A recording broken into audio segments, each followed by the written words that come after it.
Six-time NBA champion, two-time Olympian, one of the greatest to ever do it. Scottie Pippen, now you got your own bourbon whiskey bourbon. I don't drink that, but what I want you to do is give me the full court press. Why should I try your bourbon whiskey? Why is Digits the whiskey bourbon to try? Well, it's the best, just like me. It's a great bourbon. It's a 4-year-old bourbon. We started about 4 years ago, and we think that it ranks up among any bourbon out there.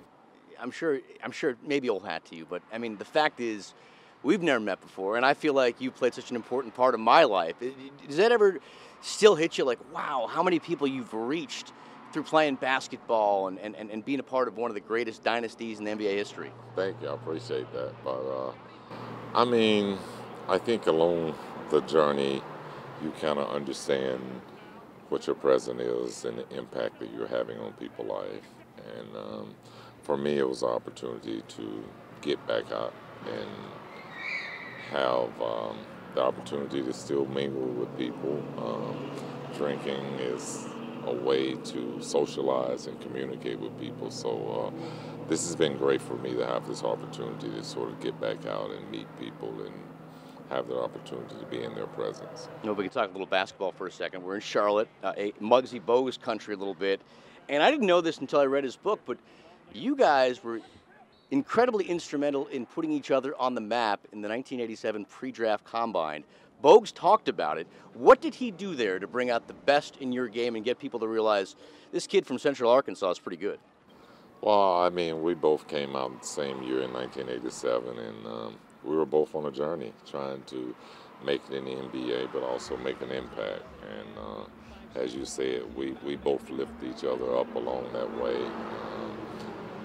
Playing together, just having an opportunity to really highlight each other's game. For those that don't know, what was playing at the old Hive like? Because you played them in the playoffs both in '95 and then again in '98. What kind of an atmosphere was that, and how did it differ from other places? Wow, I mean, this is basketball country, so you know the people here understand this basketball. They understand the game. Great fans of the game. So it was always tough. You know, even though this was an expansion team back in my days in the league, but the fans came and caught on to the NBA game very fast. A lot has changed during that time, but one thing that hasn't changed, Charlotte's still without any championships. You've seen some of the stuff they've done in the offseason. Do you think they're any closer toward getting back to a point where they're might be in the playoff hunt, or maybe a few years away from being actually in contention? Well, they got some pieces. They got some young players that are going to continue to help grow and build this franchise up. But you know, there's still a lot of talent around the NBA.